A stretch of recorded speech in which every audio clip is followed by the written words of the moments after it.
Bonjour, je suis Noura Amrani. Aujourd'hui, je vais vous présenter ma communication dans l'intitulé Le contrôle de gestion à la lumière de la régionalisation avancée.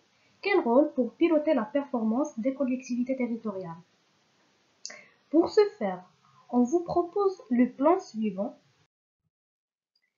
qui s'articule autour de 3 points.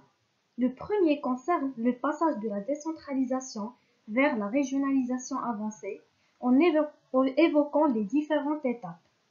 Le deuxième point s'articule autour du concept performance territoriale.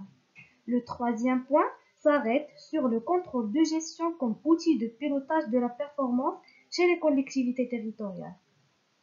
Avant de développer ces 3 points, nous allons d'abord mettre l'accent dans notre introduction sur la gestion au niveau des collectivités territoriales qui se caractérise actuellement par l'émergence de la régionalisation avancée et l'évolution de la décentralisation comme système d'organisation administrative.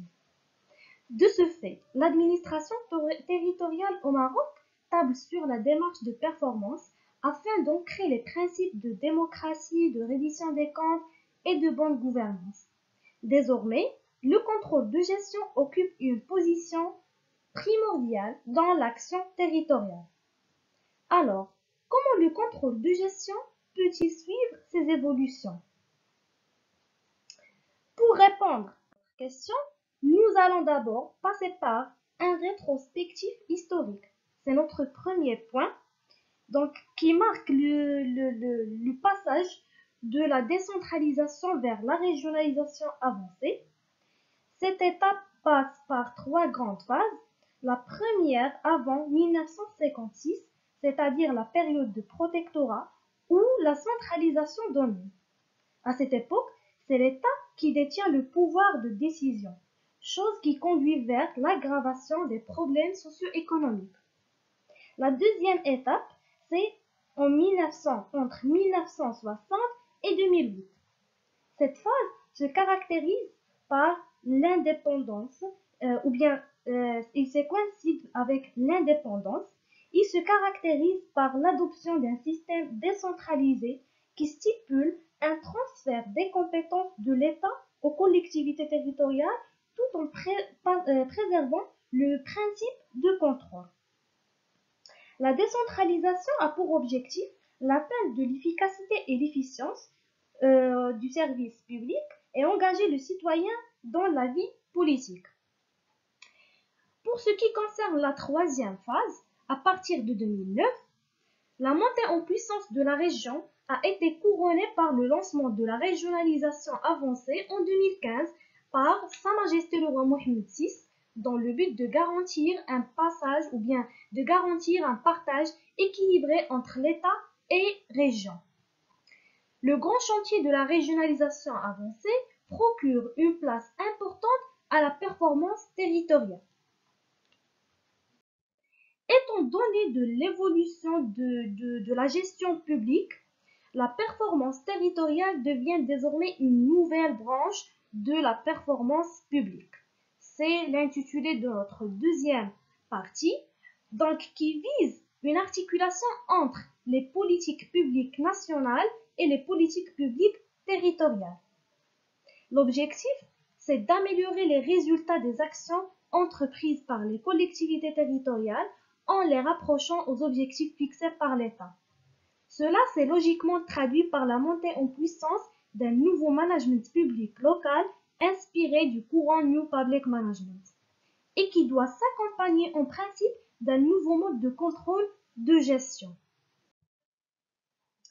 D'ailleurs, c'est notre dernier point qui s'articule autour du contrôle de gestion comme outil de pilotage de la performance des collectivités territoriales.